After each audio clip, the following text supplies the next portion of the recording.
Cheers. Cheers. Episode 7 of the Always Dale podcast for everyone tuning in.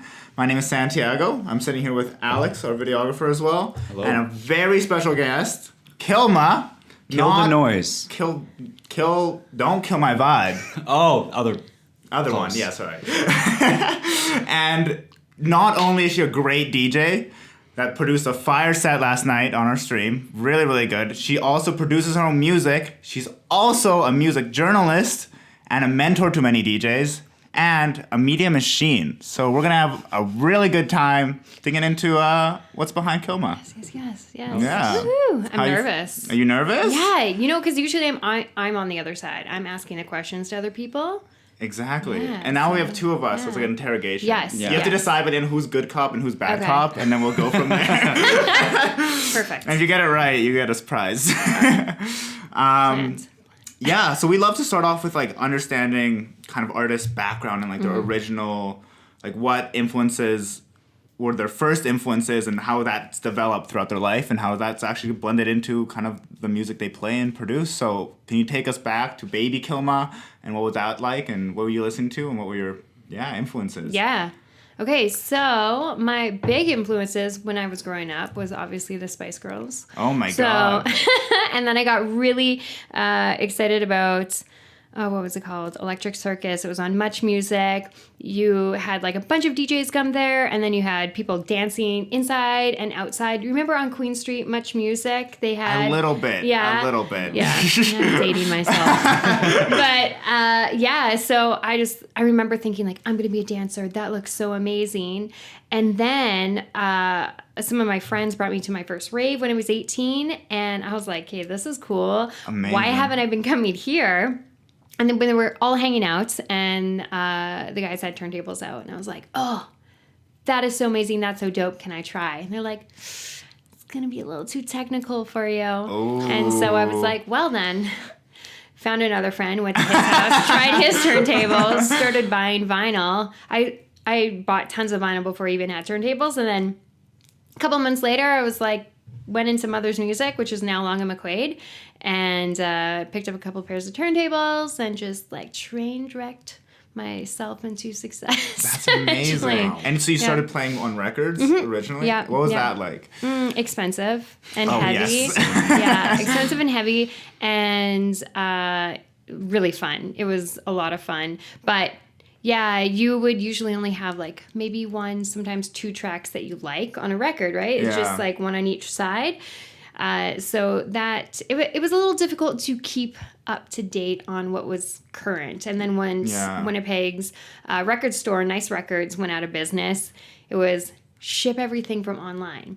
And then as you're shipping things over, they would come into Canada and, border controllers like, okay, well, this isn't a gift, so we're going to tax this more. No. And then it just like $100 order goes $150. And you're like, okay. And then it's already out of date by guess. Yeah, like, by the God time it gets here. Yeah. Exactly. Oh my goodness. Would you ever use vinyl singles, or was it primarily just albums? Just singles. They weren't albums. Okay. Like albums like with multiple. That's what I'm just one on I'm each getting side. Into collecting singles myself. And like it is EPs. extremely expensive. And I'm only paying like $4 a single, not like the $30 to $40 you can pay online for brand new ones. It's insane. That's fascinating. And then growing up, you grew up in Winnipeg, right? Yeah. That's great. And how was that? How did you get into the first rave? Did you just keep going to raves? And how does that music scene kind of change for you in your perspective? Yeah, raves have changed quite a bit. I don't know if they're getting more expensive or not, but like the production of them is getting like pretty intense. It's definitely more popular now than it was before, which is so interesting because the more popular rave music started getting, the more ticked off some of the DJs would get. They're like, oh, why wasn't this popular when, I was playing? Why weren't you guys coming to my shows then? So, but it's so fantastic and amazing to see dance music end up so much more in the mainstream because when you get mainstream people listening to dance music, even if it's more on the top 40 side, they're still getting into it, and then they get exposed to all the other different subgenres. So the way that has changed has been awesome. The way that the technology is constantly changing is fantastic too, because more people can get into DJing now more easily, more affordably. Yeah. Even like the music production stuff that you can get into. I remember when I was growing up in the scene trying to learn music production, I was so frustrated because the production tools I was using, not a lot of people in the city were using the same DAW, Digital Audio Workshop. So, you're trying to get help. You're like, how do I do this? And now it's like, there's workshops, there's YouTube videos, yes. there's like free stuff and or super affordable. And you can actually see the progression of artists that are taking these workshops. So that's been super fantastic to be able to just be like, how do I do this thing? And boom. Yeah. So many changes. I don't know if that answers your question. No, that's fascinating to see kind of how raves have progressed and how it's grown so much. Because I've noticed it, but it's only in the last 5 years I've been really getting into the rave scene myself. And I've seen it even grow in the last 5 years and into the EDM music. But it seems like it's really taking off. And technology is making it easier. And I think also there's a lot of good events that's kind of making it more accessible. Like everything from like Summer of Sound, which I think broadened the amount of people who listen to EDM music. I remember being like, people had never listened to that kind of music start showing up and dressing up all ravey and all that stuff. I'm like, that's so funny. And even things like Full Bloom and so on, just bringing more people into like not only the music, but kind of the rave culture within it as well. And you just see like a really big expansion. And also the democratization, because now music's more accessible than ever. You don't have to buy like singles for everything you want to listen to. Yeah, absolutely. You can just stream stuff. And well, what you were saying really links into me. Like, what advice would you give to up-and-coming new DJs and producers in the scene as someone who had a struggle with your start? Yeah. So find amazing humans like you guys, because finding a community of people that believe in you, in your dreams, even if they sound totally wild and out of this world, is so important. Because I know for me, when I was growing up, there was a lot of folks that had been in the industry for a long time. They didn't have tons of success. And here's this like little chick coming in like, I want to do this. I want to tour. I want to do music videos, blah, blah, blah, blah, blah. And they're like, whoa, slow down. And like, that they're saying this because it's a mirror, right? It's like, well, if I didn't, what makes you think you can? And or I don't want you to feel disappointed like I did. Yeah. And so you don't really want to have that in your ear all the time. So try to find people more among your community, even if it's not within music. Maybe it's in film, maybe it's in art. Somebody that's like trying to grow their business. Just people that are rooting for you and believe in what your capabilities are. And what else would I go for advice like that? Try not to compare yourself to people, especially not within your local community. Because like even today, like I can look at what you guys are doing right now and be like, oh my God, I wasn't there at that point in my career, like putting on these amazing live streams and doing podcasts like this at such a quality. It's like you can't compare your experience to somebody else, because back then I might not have had access to that technology or the knowledge or the teamwork. Yeah. And, things are so different today. And it's so lovely to have people like you guys out there, because you are not only setting an example, but you're building your community and getting other artists involved in what you're doing, which is huge. So advice, get involved with guys like these, like positive, happy-go-lucky, like hard workers, because it's huge. Yeah, we need to find who's who's the next one. She's gonna feature us. Yeah. No, honestly, that's amazing. Thank you so much. That really means a lot, and like that's really what we want to do, is like uplift artists and the community and artists of all kinds. Everything from music to flow arts to videography or like lighting work. Like Scott did amazing lighting work as well in the last thing, and projection mapping and all that kind of stuff. And I don't know, I think just featuring and supporting each other, you can kind of, we talked this up on the last interview, it can be like Winnipeg versus the world, because if you guys, like if one of your colleagues like starts taking off, they can maybe start helping you get gigs, they can start whatever it might be, and it's, if you're less like crabs in a bucket, like pulling each other down and more like supporting everybody, everyone's gonna be better off. So it's just kind of leveraging everyone's resources and And what's possible here is largely because of it's not one person, Yeah. it's so many people Yeah. that like are just down to like volunteer their time, volunteer their resources, artists coming out volunteering their time too. It's just it's such a communal thing, Yeah. supporting each other. So it's been amazing, and you get to meet amazing people like you as well. Well, and you know what? Sometimes people's circumstances in their city, they don't really have all of those people within their industry. So sometimes looking outside and working with people in other provinces or countries can be super helpful and motivating too, which is something I did in the beginning because I didn't really feel a lot of local support.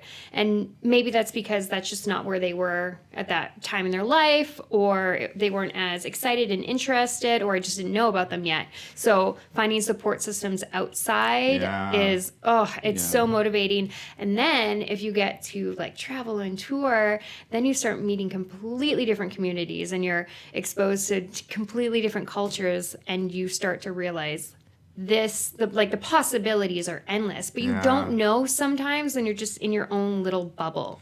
When you're in your room just making music or Yeah. mixing, you're Yeah, just like, yeah. where is this gonna go? Yeah. Is anyone gonna listen to this? I definitely think the internet's opened up a whole new community, Yes. and being able to find acceptance with people that are not geographically located close to you. Yeah. Maybe you would have given up before if you had not met those people online, and to have that support and engagement's great. I do want to delve into your touring history. Yes. And what's your Yeah. opinion on touring? Is it a good idea for artists, up and comers? Do you think it's essential? What are your experiences through your touring?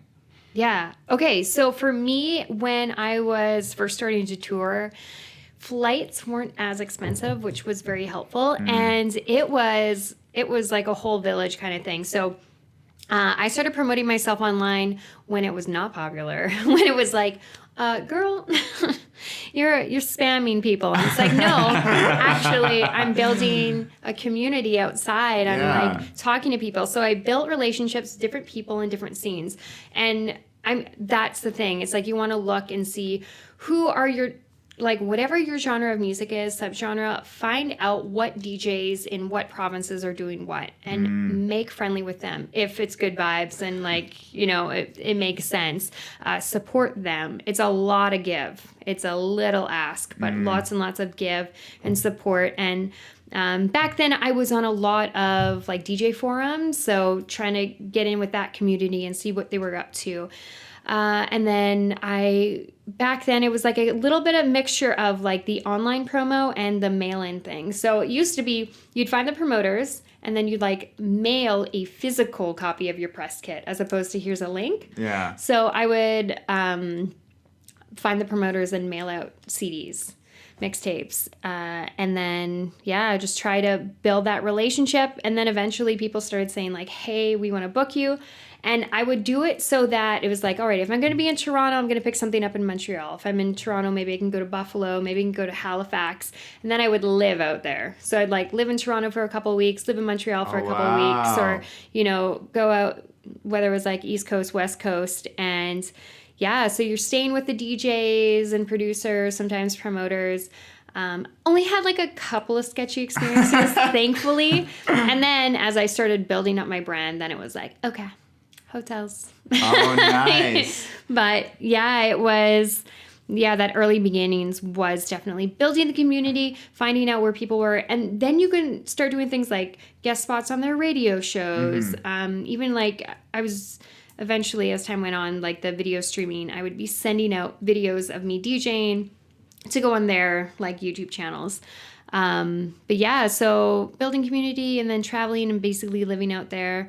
And That's crazy. It's a crazy life experience too, just to get to live in those different places and then make those relationships live and not just online. Yes. And it was totally outside of my comfort zone. So it built so much confidence. Nice. And I'd be hanging out with people. And I remember I was at this party in Montreal and we were all talking about different genres of music. And they mentioned one genre and I was like, oh, I'm not really into it. And they're like, that's cool. Be into whatever you want, which was blew my mind because when I was out here, even when I was playing drum and bass, I was playing different subgenres of it, and I get made fun of oh, you're playing jump up, oh, you're playing this kind. I'm like, Meanwhile, I go to Montreal or like Edmonton or Halifax, and I just play whatever set I wanted, and people just thrived. Like they just loved it all.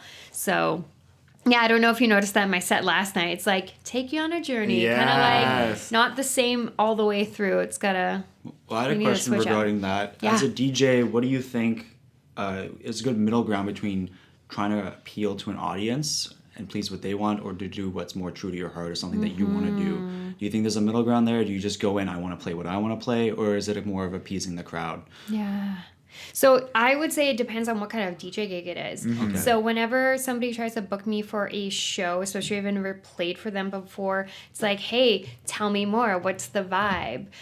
What time slot am I playing? Because what I'm going to play earlier in the night is going to be different from later in the evening. I try to figure out what DJs are playing. So it's still going to be within the realm of the things that I want to play, but it's going to make sense. I'm not going to play bangers the first set. I have done that in the earliest part of my career. And then you're like, oh, that was not appropriate for this lounge. So yeah, it's figuring that out and then still playing within the realms of like what you're comfortable with. But also not being desperate where you're like, oh, I'm going to just play what they want because I so desperately want to play. Because then you can find yourself just being unhappy and then the crowd feels that. So I think that there's a way to do it that you're making it, the crowd happy and yourself. And also one really interesting thing I learned was that it's good to go on a journey. You don't want like hype, even if you do have a hype set, because the bar does want people to chill out and go buy drinks and come back. Just stay on the dance floor? Yeah, the entire time. Yeah. Yeah, it's fascinating. Even talking to DJ Nork and his experience doing like club DJ, he mentioned that it's like you have to incorporate some times for them to go to the bar. Yeah, That's just a whole different mindset that seems than like, I don't know, playing like a rave or something about how you set it up. And it's interesting. So you started with like drum and bass and even branding yourself around that, and then you kind of had a switch. Tell us about that experience. What was it like? Is that something you would recommend to someone? What would be kind of your thoughts on that? Okay, so whenever somebody's like, I want to like be a DJ and I'm coming up with this alias and blah, blah, blah, blah, blah, and they get really excited and they just like throw a name together and start going with it. And then they think, oh, wait a second. I don't love that. My first DJ name was Dizzle. My first and only, or my first set was as DJ Dizzle at the Die Machine or the D Machine. And then I eventually changed it because my friend was like, why don't you make a name that means something? So we went with SWAT, Sexy Woman at Turntables, because my whole vibe was like when somebody is like deep, when somebody's like rocking out, it doesn't matter what they look like, it's kind of sexy when somebody is like rocking out. Like playing an instrument, singing, whatever. So I'm like, it'll just be SWAT. No one will really know what it is, but I'll know. And so I branded it so well that there was DJ SWAT in like Edmonton or like some other like little town, and people would be like, oh, you're playing our club? Like, no, that is a different person. That is, stealing your vibe. I still have the DJ SWAT website, so it just goes right to my Don't Kilma Vibe. You're not letting go. We might buy it. I might become DJ SWAT from now on. No. We'll all be DJ SWAT. I think I'm also going to title this now Interview with DJ Dizzle. That's going to be the official title. I like it. But so I went on tour and I went all the way to the East Coast, like all the way to like Kenora or Whistler. I can't remember. So doing shows all the way down, and some shows are like electro, house, dubstep, some are drum and bass dubstep. They're just like a mix. And then my friend in marketing is like, girl, your brand is super confusing. Everybody knows you as drum and bass, and you're playing all these genres. And I thought, I don't even like playing drum and bass anymore. Like, I'm so over that scene. I'm really digging house music and techno.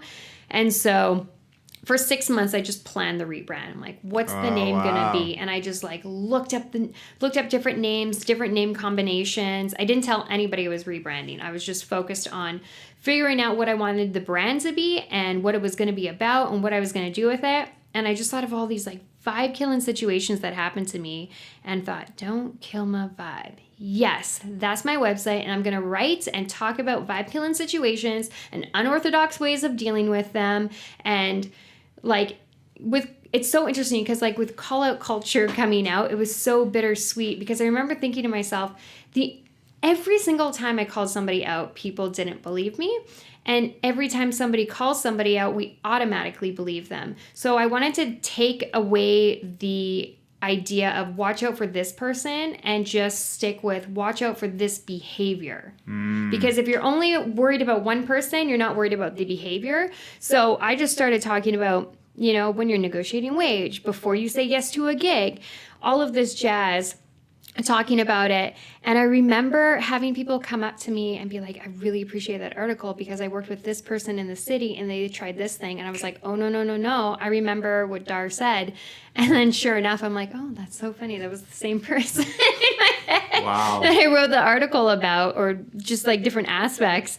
So I just I found like the whole rebrand, the way I did it, I took all of the experiences and information and just like repackaged it in a way that made sense and was helpful for anybody and everybody that might find it helpful, I guess. Because what one person does might work for them, and what another person does just simply doesn't, and that's fine. But I just wanted to offer up different information and vibes, because when I was coming in the scene, it was just, this is the way you do it, and this is the only way you do it. And I'm like, I don't think so. I think there's many ways we could deal with this. Yeah.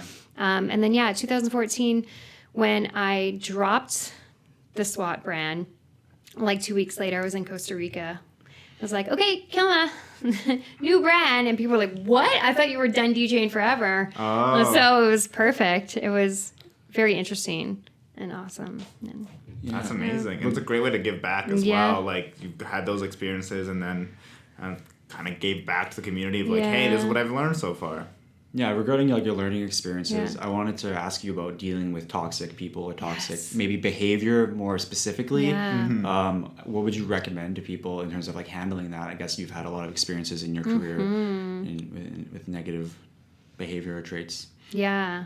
Yes. So I grew up in a very toxic family dynamic, and my mom normalized mental health and therapy super young. Nice. So that stuff was always super interesting to me. And like even to this day, I will listen to podcasts and read books and just like try to stay in tune. So one thing I would say is like therapy is amazing, and I recommend it for everybody, and you don't have to wait until you're at the breaking point to see a therapist. As far as like dealing with toxic people, it's important to know what the traits are and also why you might be attracting a person like that. So for example, with me, I had like a lot of codependent behaviors where I would want to help somebody because it felt validating. So sometimes what we do is we help people, but we're not actually dealing with our own careers or our own issues. So it's really easy to like get into this, oh, I'm the victim. I helped them and they didn't appreciate it. They didn't give something back. Well, let's like take a moment here. Why did you help them? And is it possible you enabled them because instead of allowing them to do the work they needed to do, you're like, here you go.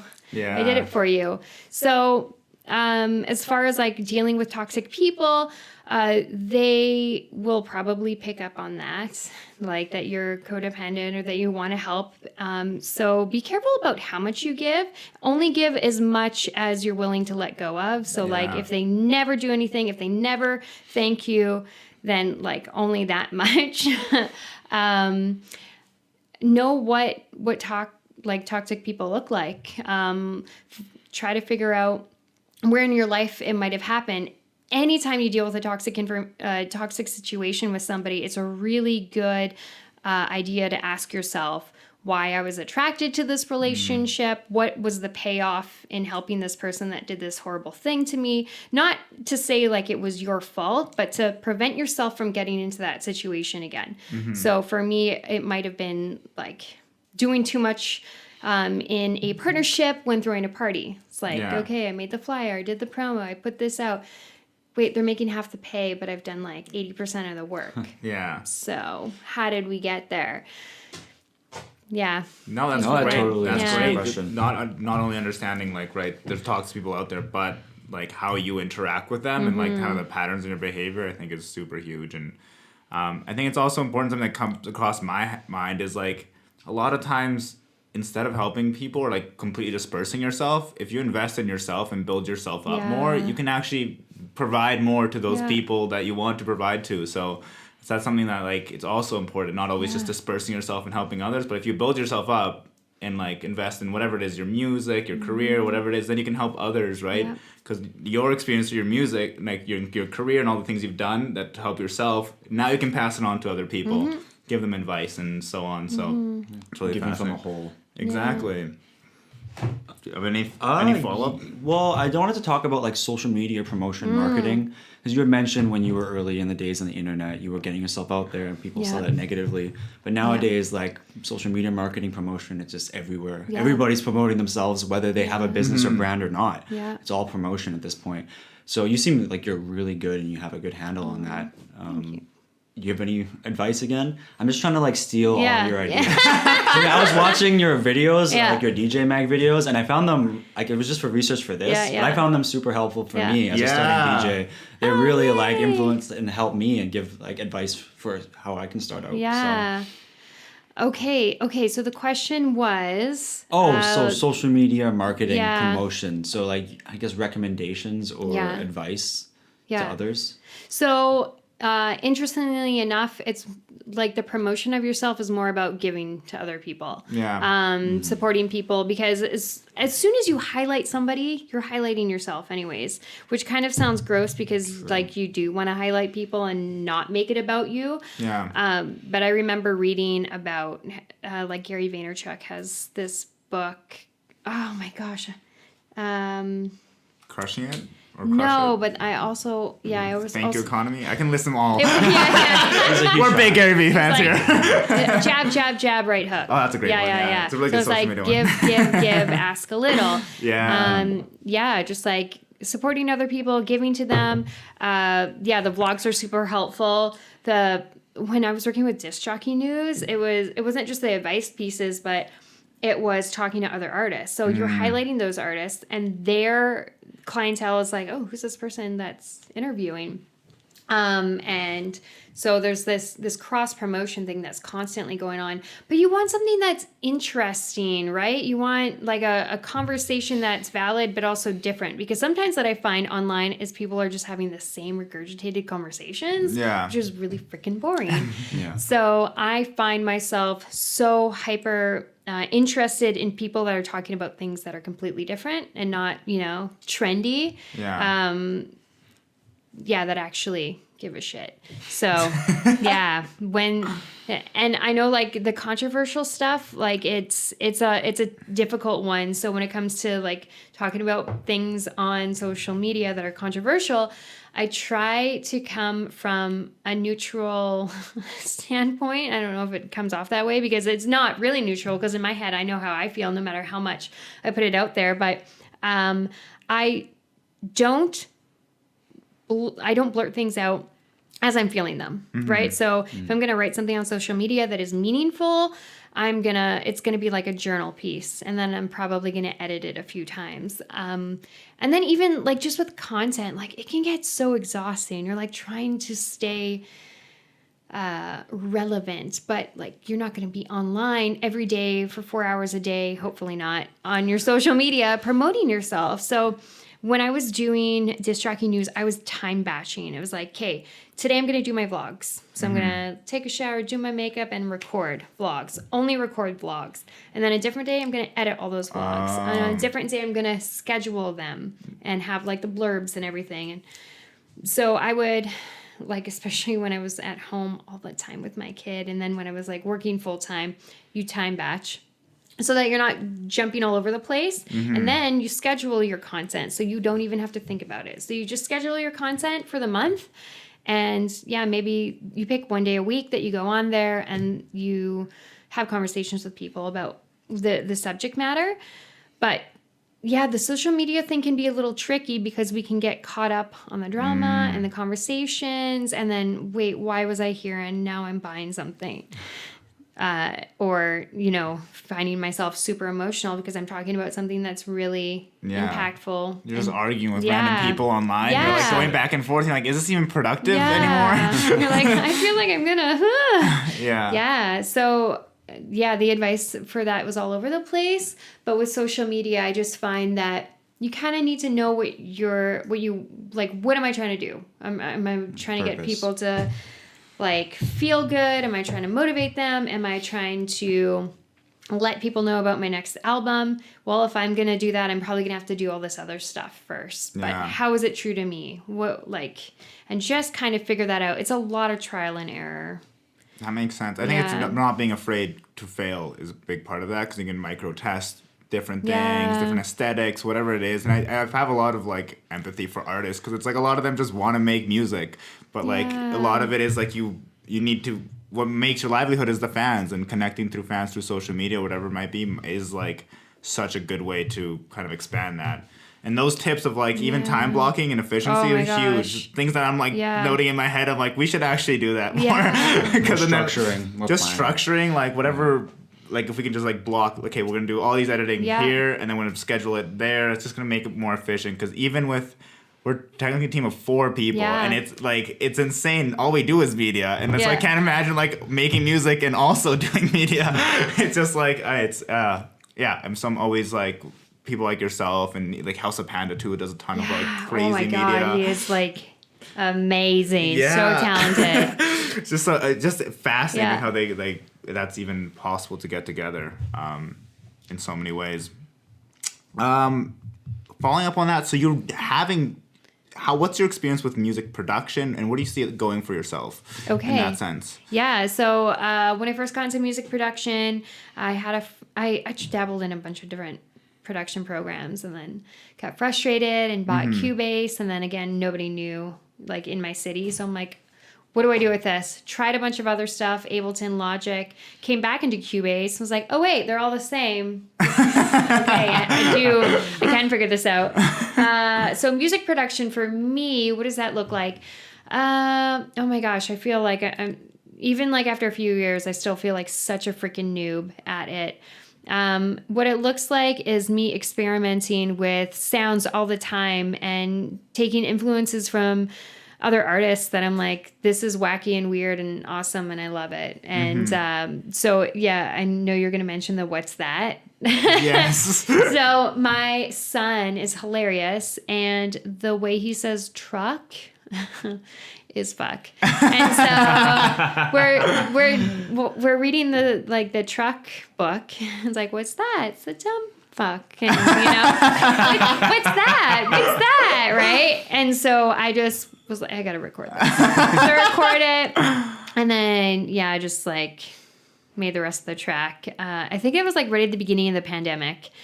That's pretty recent. That's nice. Yeah, recent. It's March again? Is it March again? Yeah, in a sense. I count the whole pandemic as 1 month. Yes, no max. So weird. It's all one unit at a time.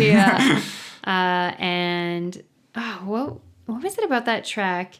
I don't know. I was just manipulating a lot of stuff in there. Oh my god, it was so funny. We listened to it today. It's hilarious. If you haven't, go check it out. It's on our SoundCloud, and it's just like, is that a child? Is that her child? It must be, right? So we need to ask her about random this. child. I really want to know. Did you pay him his royalties? Is he getting sampling credits? Well, my question is like, down the line, if it ever made money, would he like come back and like, Mom? Yeah, exactly. Rightful. You took advantage. Going to sampling, like pay respect. And do you have, so it's right now more kind of like experimenting and touching on things. Do you have like goals to make a EP or like an album or anything like that, or is that more far down the line, or focusing on DJing is more kind of your focus right now? So I was actually producing quite a bit when I was the busiest. So I was like working and taking care of my kid, and then the pandemic happened. I was like, I'm not feeling really like motivated and into this. So I haven't been working on music as much, but if you listen to the music that I was producing before, like you can tell I'm like trying to find my sound, because it went from such a wonky, wobbly place to like weird and techno-y. And I'm kind of wishing that I didn't shut off my SoundCloud because there's like one track on there and I'm like, there's like 15 tracks all hidden right now. I should have sent them to you. But yes, goals to make an EP. Yeah, but I haven't set dates. And I feel like if you don't set a timeline, you don't set a date, then like you're not really building up to it. You're just like, yeah, sometime in the future. Yeah. So yeah. But also makes sense to me, obviously I'm not a music producer, that you would also just have a phase where you're figuring out your own sound and making different music before you even like start thinking about an album or an EP or anything like that. Well, I have so many things on the back burner, and one of the things they tell you is that you need to finish your tracks, because if you don't finish your tracks, you'll just keep making tracks and not finishing them. And like, what does it take to finish a track? Well, okay, you have your whole layout, but then the mixing and the mastering and so, you know, you send it out, you get your feedback, you change it, you send it out, you get some feedback, and then you're like, okay, do I pay to master this, or does this just sound like crap? And all right, I finished it. Okay, next one. So there are definitely projects that I've opened up in the last couple of months. I'm like, oh, I should have kept going with this. Like, this is going somewhere. Yeah. So yeah, we'll have to do that. We'll have to set some goals. But actually, I was going to say it's because of folks like yourself that I'm getting more motivated to start DJing and doing streams again, because for months I didn't. And I was talking to Nork and he's like, oh, I don't know how you put out all these videos. And I'm thinking, oh, that's hilarious. Cause I like only started recording videos again because I was like putting them out 3 times a week before. Yeah. And I haven't done them in months. And so I just dropped one last week and I have a bunch queued up. Nice. But yeah, like what you guys are doing is so motivating because I'm just looking at your work like, holy crap, that's amazing. I need to start doing this again. So right on. You. And we'd love to have you again and like feature you more and etc. So that's huge. And you emphasize kind of the importance of having a good community around you and the right people. Are there any mentors that have like helped you throughout your journey, and what is the role of mentorship? Yeah, what is the role of mentorship in general for anyone else coming up in their career? The importance of mentorship. Yeah. Okay. So I wouldn't ever just pick one mentor. Like even if you like really, really respect somebody. Gary Vee. Just listen to everything Gary Vee says. That's what I do. Yeah. He is intense. Yeah. He's We're going to have a poster of him. Yeah. Just a face. Oh, God. Yeah. Worship. I have so many questions about how you found him now. But yeah, sometimes your mentors are people like in your own industry. Sometimes your mentors are people you'll never meet because you're just reading their books and listening to their podcasts. Sometimes your mentors are not in your industry. They're just other business owners. But the reason why I don't really like picking one person is because I feel like people can get really stuck in their ways and it's like, this is how you do it. Yeah. It's like, have you ever listened to like a bunch of different like motivational speakers and you're like, well, they all have great advice, but I can't follow like all of them. Like I need to kind of pick and choose what works for me, and what works for me now might not work for me later. So my mentors have definitely changed over the years, but I also find just watching what the other artists are doing super motivating. Like DJ Kilma, she is a DJ out here in Winnipeg. She's quite a bit newer, yet she is just killing it. Not only doing tons of shows, but working with such a nice collaborative group of people. Before that, you know, dancer, choreographer, she's a teacher. Like she's just so incredible. And then here's me, like I've been in the scene for 15 years and she's newer and she's getting me gigs. I'm like, holy crap, like you're amazing. Thank you. Wow. And then you've got Jeannie, who's like part of Boss Dance, like running these workshops, telling us the history of our own music, doing like breakdancing competitions, just like doing such incredible things. And again, like they are so new to the DJ industry, but they just come in it all in and just make our scene thrive. So I feel like you find mentors and people motivating you from all different aspects, all different careers. And as far as like being a mentor, oh man, with great power comes great responsibility. Because like people will really take what you say and be like, oh, this is the way. When we look up to people, like, it can happen. So be careful when you're like like you're mentoring people, like people are looking up to you guys. It's just, you know, I feel like we have to come from a place of like, yeah, this might work for you. This is what worked for me. This was my experience. But your experience could be different based on where you live and who you're around and what your experiences were. So just, you know, people that have a lot of compassion and empathy and, you know, when they make mistakes, they take responsibility and they move on. So I find mentors in so many different communities, and yeah, that's huge. That's good advice to be like not married to any particular mentor you find, but be open to many different sources. And it's interesting that you even bring up like Gary Vee, not related to music at all, really, just like someone that's really knows marketing and branding and so on. You can find kind of different mentors there. And I think also a big part, kind of what I was thinking about when you were talking about kind of toxicity and stuff, there's going to be people in different lanes and not taking down those lanes. Because I remember when I was like first growing up, you'd like either, you know, shit on a social media platform and see like that's stupid or whatever. And then over the years, you see how dumb it is to shit on that kind of stuff, or like a genre or whatever it might be. Because it's like that might be actually, you might be into that in a bit, you know? That might be good. So it's like don't ever knock anybody's kind of lane or hustle or like what they're using, and just try to actually learn from them as well. So keep your mind and ear open because you never know what you can learn from somebody. Exactly. You can learn something from everybody. It's super huge. Oh, I'm so like there's like some really shitty advice from some really great people that if I would have listened to them, I'd be broke with a huge collection of vinyl and no DJ gigs, because I would have never put a mix out, because if you put a mix out, you're no longer humble, you know? It's just like ridiculous advice that it's like they meant well, but they didn't get it and they didn't want to change. And I remember like even this one guy I was dating, he was so choked when I got a better time slot than him. And he's like, oh, it's probably because you're a girl. And I remember, and I was like, maybe it's because you don't go to parties and you don't show support and you don't talk to people. Maybe it's because I'm going out and I'm going to bring people out and like it's good vibes. Like, but thanks for the comment. Jesus. You know? It's like, that's not the positive community you're talking about here. Not at all. Yeah. Don't worry, I did not marry that guy. That's good. Yeah. That's a great move. That's huge. Regarding a mix, how do you approach making a mix? What is your fundamentals? Do you have something in mind when you're going in? You kind of just go by the fly? Yeah, great question. So yeah, it depends. It's kind of like, I would say it's kind of like with the club thing. Okay, what's the vibe I'm going for? Like if I'm doing a guest mix for a particular company, then, you know, I'm going to shift my music to that.